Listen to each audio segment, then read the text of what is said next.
திருக்குறள் ஒன்று. அகர முதல எழுத்தெல்லாம் ஆதி பகவன் முதற்றே உலகு. இக்குறளின் விளக்கம்: அகர எழுத்தே உலகத்திலுள்ள எல்லா மொழிகளின் முதல் எழுத்து. அதே போலத்தான் ஆதி பகவானே உலகிலுள்ள எல்லா உயிர்க்கும் முதலானவன் ஆவான். இதுவே இக்குறளுடைய விளக்கம். திருக்குறள் 2. கற்றதனால் ஆய பயனென்கொல் வாளறிவன் நற்றால் தொழார் எனின். இந்த திருக்குறளுடைய விளக்கம்: தூய அறிவு வடிவான இறைவனை வணங்காதவர் பெற்ற கல்வியினுடைய நோக்கத்தை அடையவே முடியாது. திருக்குறள் 3. மலர்மிசை ஏகினான் மானடி சேர்ந்தார் நிலமிசை நீடு வாழ்வார். இத்திருக்குறளின் விளக்கம்: அகமாகிய அன்பர்களின் மனதில் வீற்றிருக்கும் இறைவனின் திருவடியை பற்றிக் கொள்பவர்கள் இந்த நில உலகில் நீண்ட காலம் நீண்டு வாழ்வார்கள் என்பதே இக்குறளின் பொருள். திருக்குறள் 4. வேண்டுதல் வேண்டாமை இலானடி சேர்ந்தாருக்கு யாண்டும் இடும்பை இல.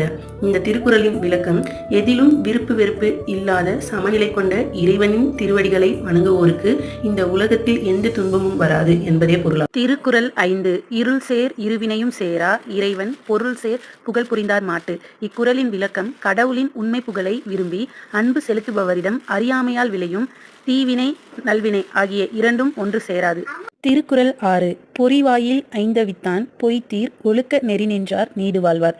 இக்குறளின் விளக்கம்: மெய் வாய் கண் மூக்கு செவி என்னும் 5 பொறிகளையும் கட்டுப்படுத்திய தூயவனின் உண்மையான ஒழுக்கமுடைய நெறியை பின்பற்றி நிற்பவர்களின் புகழ் வாழ்வு நிலையானதாக அமையும். இதுவே இக்குறளின் விளக்கம். குறள் 7. தனக்குவமை இல்லாதான் தாழ் சேர்ந்தார் கல்லால் மனக்கவலை மாற்றல் அரிது. இக்குறளின் விளக்கம்: தனக்கு இணை இல்லாத இறைவனுடைய திருவடிகளை பொருந்தி நினைக்கின்றவர் அல்லாமல் மற்றவருக்கு மனக்கவலையை மாற்ற முடியாது. இதுவே இக்குறளின் விளக்கம். திருக்குறள் 8. அறவாளி அந்தணன் தாழ் சேர்ந்தார் கல்லால் பிறவாளி நீந்தல் அரிது. இக்குறளின் விளக்கம்: நீதி அன்பு கருணை போன்ற அறங்கள் அனைத்திற்கும் கடல் போன்றவனாக இருப்பவர் இறைவன். அத்தகையவனின் பாதங்களை சரணடைபவர்கள் இந்த உலக வாழ்க்கையில் ஏற்படும் துன்பங்கள் மற்றும் பிறவி பெருங்கடலில் மூழ்காமல் கரையேற முடியும் என்பதே இக்குறளின் விளக்கம். திருக்குறள் 9.